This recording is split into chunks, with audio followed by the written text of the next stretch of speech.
Thank you so much for joining us on what is sure to be an historic day, regardless of what we see out on the water. We should have fantastic conditions for racing. We'll come to Ian in a second to talk about that. Certainly, today is going to go down in the long history of the America's Cup as an historic moment. It's a showdown, one race for the America's Cup. Emirates Team New Zealand, port entry today against Oracle Team USA. And I think the racing that we've all seen and enjoyed here over the last 2 to 3 weeks has really been something we couldn't have hoped for or dreamed of. It's been that good. I was reminded this morning by Kimball Livingston of the late, great Tom Blackaller, who said, if we ever get the America's Cup to San Francisco Bay, we're going to show the world how good sailing can be. And I think we've certainly seen evidence of that over the last couple of weeks. But first of all, Ian, is this going to be a memorable day for the right reasons? Are we going to have our race today? No pressure. I looked out the window an hour ago and I was very concerned. I look out the window walking over here and I'm very happy because the breeze has died down. And, you know, we are expecting the breeze from the southwest up round our wind limit of 24.4 knots at the 1:15 start. But you know, we were in a very similar situation yesterday. We were right on the wind limit about an hour before the start, and then the breeze died 6 knots. And you know, we had a great day and got 2 races in, and when we'd completed and on the way home, the wind went above the wind limit. So today we're only looking for that half-hour window to get through the pre-start, and then probably another 18 minutes into the race to get around that top mark.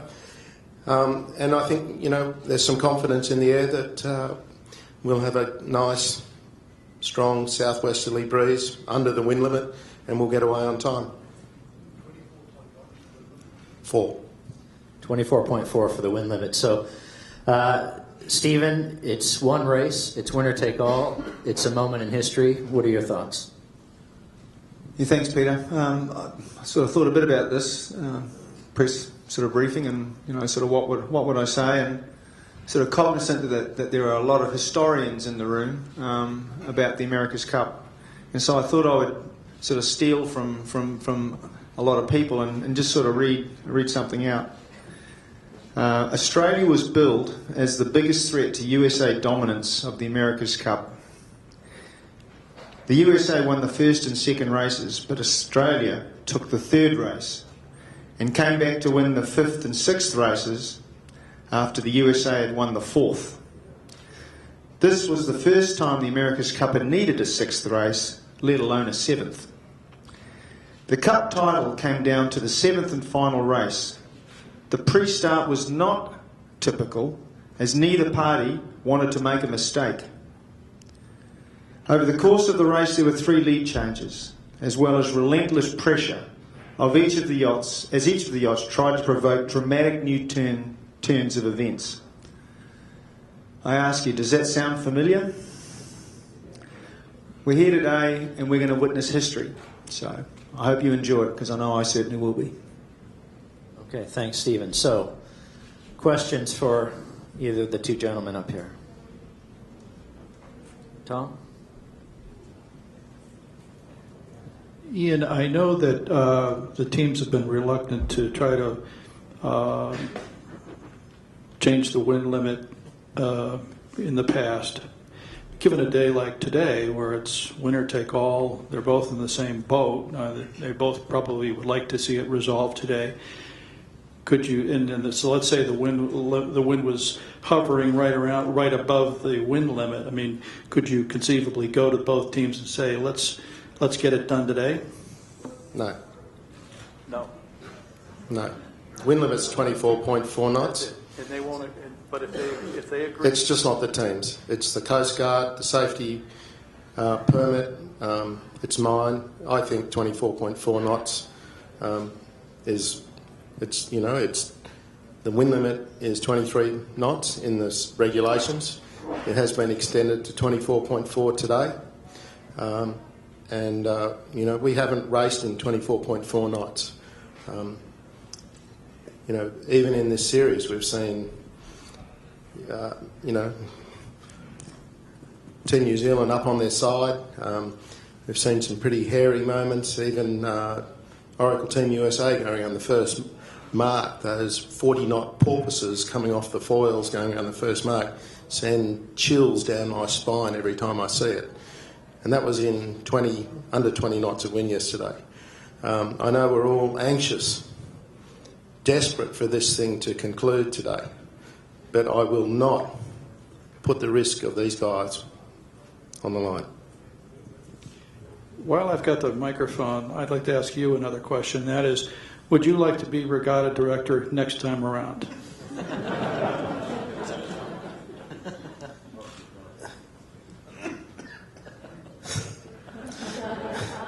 Look, I feel privileged to have held this role, so I think we need a little time to let the dust settle.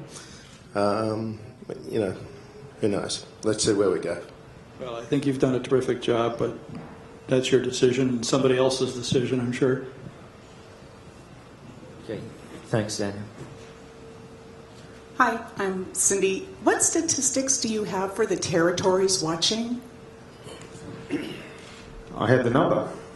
Thanks. 203. Okay. Other questions for Matthew? Ian, just following on from those wind limits, just remind us how the tide might affect that in the event of a delay. Does the effective wind limit go up or come down?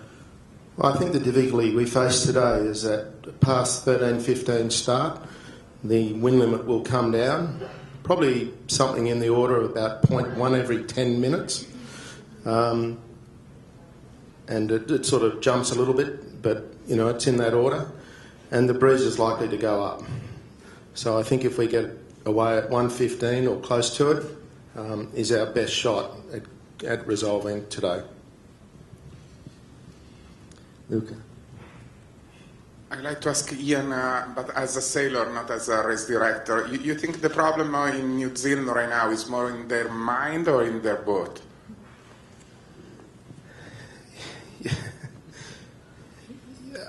You know, look, for the first time yesterday afternoon, you know, I saw real speed advantage. I think Brad Butterworth said, "Didn't you see it? That was speed," I think was the quote from Valencia.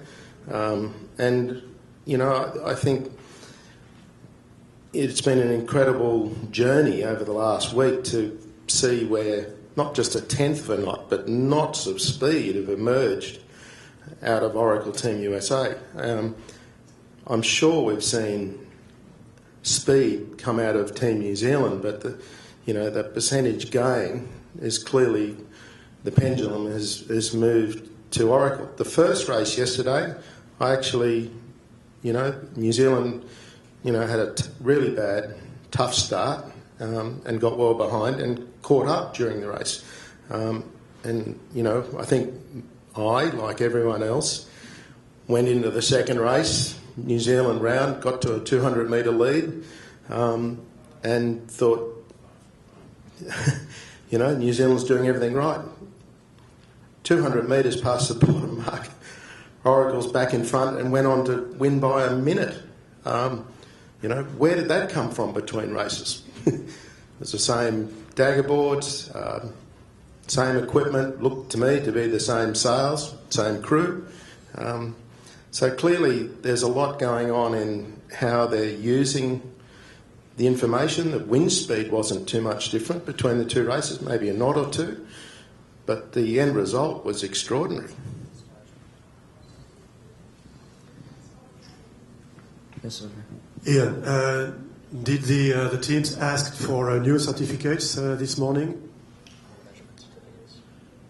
I haven't seen either. Normally they're preparing them about now, and then we can have further change to the certificate once they get on the water and they fine-tune the rake of their rudder, depending on the breeze setting. They'll do those runs and figure out if they're stern down or stern up and get their attitude of their boat, or I think those guys say their mode correct, and that will come, the rudder one.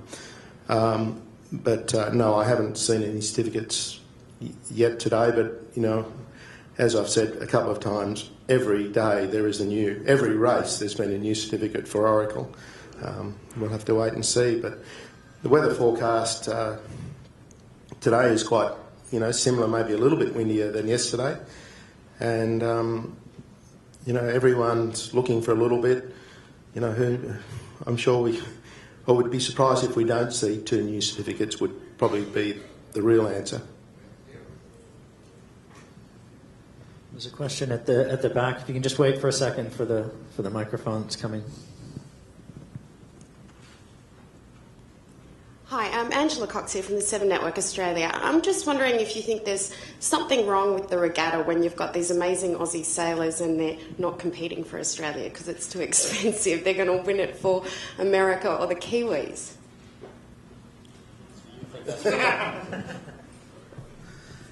Look, it's been a long time since Australia competed in the America's Cup 2000. I think the Young Australia Challenge for Sid Fisher was the last, 13 years ago. It is. There's a lot of people, from myself here in the race management to a lot of our staff, clearly a lot of the crew on Oracle, Grant Simmer, the general manager. We've seen Nathan Outridge. We've seen Australia's incredible success at the last Olympics dissipated through all of these teams.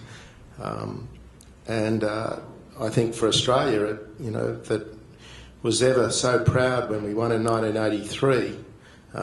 It was an event that it was the equivalent of the withdrawal of the troops from Korea and from Vietnam, sorry. And it's one of those truly big things in Australian history, the America's Cup win in 83. And I think for so many people it has hurt that we haven't been involved for such a long time. But having said that, with all of these young guys and the interest in Australia, I know is there with the new boats, the new format, the Australians on these boats. Maybe we will see a team emerge. I hope so. Okay, do we have any other questions for Stephen or Ian? Yeah, just wait 1 second here. Guys, can you pass the mic down to Doug? Thank you. It's for Stephen. Any other statistics you have today on attendance and like figures? And secondly, publicly you've been a little bit more outspoken about what you consider to be the success of this cup. Would you have felt the same way a week ago? And what do you think is the future for this event? There's lots of statistics. We can give them to you in sheets after this, in terms of people attending. Here's one for you. 17,000 pounds of trash have been picked up around the bay by our beach cleanup program. But yes, I would have thought exactly the same thing a week ago. If you asked me about a month or 2 months ago, that's a little different. But I think if we look at it now, we've seen a vision delivered, a vision of close racing, a vision very fast. The strap line, if there's ever an appropriate strap line, this is it. The best sailors in the fastest boats, and I'm just proud and privileged to have been part of it. Okay, anything else for either of the two gentlemen up here? Yes, at the back there. Ian, if you don't get a race off today, I hope you do. What happens tomorrow with Big Boat Series starting? Look, I know John Craig has been, obviously John was with St Francis for many years, 10 years as the race director there. He's been working with the club to try to mitigate the effect for the Big Boat Series. I'm not sure of the outcome as of tomorrow. I think that my last hearing of it was that as many classes as possible would go ahead on the Berkeley Circle, and maybe the bigger boats on the city front might have to be delayed.